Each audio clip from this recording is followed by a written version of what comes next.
it's Coach T. Bankston, Tanya Bankston. I'm back. I promised that I would start being consistent on my scoping, and I am back. So far this week, I've talked to you about change and being consistent. And today I want to talk a little bit about from rejection to confidence. So, let me just start out by just letting you know who I am. My name is Tanya Bankston, affectionately referred to as Coach T. Bankston. I am a speaker, a life coach, and an author. One of the things that I help women do is overcome their personal and their professional challenges to achieve their next greatest level. So let's just jump right into rejection and the definition of rejection and how you become confident starting from a place of rejected. So, rejection means to be refused, to be turned down, to be dismissed, to be cast out, to be thrown away. As a little girl, I was always given or fed rejected messages until I became so engorged, if you will, on those messages of rejection that I started to hear that in my own voice. I started to believe it. I started to embrace it even. And it took me a long time to come to a place of acceptance of myself. One of the first things that I heard was, "You're too dark, you're too thin, you're too tall, your feet are too big, you're too dumb, you're too poor." I remember growing up, I grew up in a single home environment long before it was quote unquote popular, but I remember hearing that I was a bastard. A bastard. I was like, what is a bastard? I knew from the inference that it was not something positive. So that message of rejection, the underlying theme of being rejected was always something that was part of my consciousness. It took me a long time to grow and to develop to a place where I felt good about myself. So, one of the first things that I did was I started learning who I am as a person. Did you know that in order to get here, you have to start out as a winner? By that I mean it takes anywhere from 200 to 600 million sperm to fertilize one egg. One. So the very fact that you're here, you came here as a winner. You came as a winner. Your presence and your purpose in being here goes so far beyond just who you think you are. The message that you have to give to somebody, to give to many people, goes so much more beyond what you think you have to give to others. But one of the ways that I learned to accept myself and I learned to become a person of confidence, become a person that feels good about who I am, is to realize that number one, we all have issues. None of us are perfect. I'm sorry. All of us have deficiencies. All of us have character defects. All of us have areas of weaknesses that, given time, given improvement, given some real self-inventory, can be improved upon.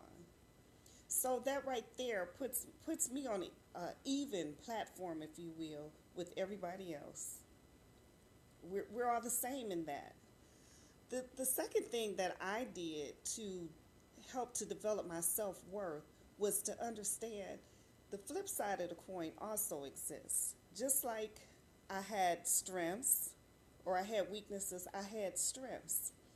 So I started out by taking a self-inventory, looking at the things that are good about me, looking at the things that I give to others, looking at and taking inventory of those things that I help other people with or I bring to the table, and understanding that my value and my worth is just equally as important as everybody else's. And to have that understanding that in order to embrace who I am, in order to convey a message of confidence, in order to hold my head up and feel good about who I am, I had to understand my strengths. Yes, I have a full and complete knowledge of what my weaknesses are, but even more importantly, I understand what my strengths are. I understand how I bring value to relationships. I bring value to encounters with other people. And having that understanding does wonders for your self confidence. So I started out by taking inventory. I had to do the old fashioned black and white, take a piece of paper, fold it in half. One side put strengths, the other side weaknesses. I mean, keeping it very, very simple. Listing from 1 to 10. I mean, in the beginning, it was hard. It was hard. It's like, okay, if you start out with your weaknesses first, you can write a full list real quickly of what your weaknesses are. But that same challenge, trying to make a determination what your strengths are, it's more of a challenge. So that is where maybe you need to start talking to some other people and say, hey, you know what? Right now I'm working on some self improvement. Can you tell me, what do you think are some of my strengths? What areas am I good in? Another thing to do is to ask yourself, what type of things do you like? What type of things do you enjoy? What type of pursuits make you happy and give you pleasure? Those are triggers for helping you to determine what your strengths are. So I started out with that. Then another thing I started was to understand that those strengths, to understand that those positive characteristics, they could be improved, they can be built upon, as well as the weaknesses. So a good exercise that I use is to go and find out, how do I get better in those particular areas. Like one thing that I love to do, I love to encounter people and leave them with something positive. I just feel like the world is just so filled with so many negative messages that when you encounter me, one of the first things that is important for me is to make you feel good about whatever our experience is. And I just feel like there's too many opportunities for people to tear you down, but just not enough opportunities for people to build you up. So I'm about the business of encouraging people. If I can be a part of your life, even for a moment, just for a moment, because we do understand that not every person is meant to be a part of your life from now on. Some people you're going to have an encounter with, it's just for that brief moment in time, you'll never see them again. But I like to be that person that in that brief moment of time, I leave you with something, if nothing but a positive seed, a word of encouragement to be watered by the next person that comes along. Or like somebody told me today, Tanya, you know what, I really appreciate you giving me some food for thought. And my instant response was, gee, you didn't know you were going to have that type of meal today. You know, just something that's off the cuff, something that's going to be different, something that's going to be unique, but something that's going to encourage or spark some change in that person. And that's what I'm all about. I'm all about change. I think that there's so much potential that each one of us are born with, that if we take and we encourage others and we try to help water and give growth and give birth to that potential, that all of us can achieve our greatness. So those are just a few examples of some of the things that I did to help me go from being rejected, being that person that always felt like she wasn't pretty enough, she wasn't smart enough, she wasn't thin enough, she wasn't light enough. she wasn't. Now it's age. Age is creeping up on me. But so now I'm trying to embrace that. And I mean, what is your alternative? You either die young or you get older. You learn to embrace it. And that's what I'm about. I'm about changing, doing better, doing more, and achieving my greatest potential and helping people that I encounter achieve their greatest potential.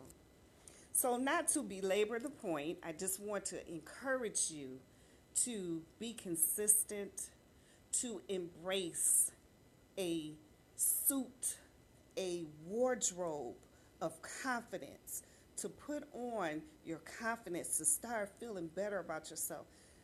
One example of a confidence builder that I do with my clients is to have them look at themselves in the mirror. And I mean, it can be a difficult task at times, but just to take a mirror and look at yourself in the mirror and find all of the reasons that you value and appreciate yourself. And I understand, I mean, you might say, well, I like my eyes, or I like my haircut, or I like my skin complexion. But I mean, to begin to really look at yourself and start to deal with the intangible things about yourself. Maybe it's, I feel as though I am a committed person, or I'm a compassionate person. The things that you see, your inward beauty that radiates outwardly. And start to see yourself from a place of enough. Enough. I am enough. I am enough. To start to talk to yourself in a way that's encouraging, that's building your self-esteem, that's building your self-confidence, that is understanding that your worth and your value is just as important as the next person's. So, until next time, this is Coach T. Bankston, Tanya Bankston, signing out, reminding you to aim high, take flight, come soar with me. Be your greatest today. Understand and recognize that you can go from a place of rejection to a place of confidence and encourage others. Until next time, take care.